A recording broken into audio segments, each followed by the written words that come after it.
infrastructure markets grow and ecological disasters accelerate, a lot of companies are addressing resiliency to their professional services through technology investments, asset assessment services, and smart modeling.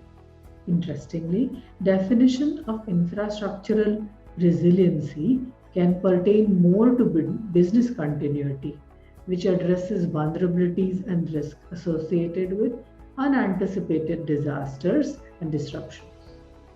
But there are resiliency efforts using technology, and these include cloud-based flood modeling, geolocation mapping, digital intelligence, and biosecurity systems to address multiple types of threats. Besides this, there are tools available that will let us do water resource modeling, hazard assessment, and mitigation models.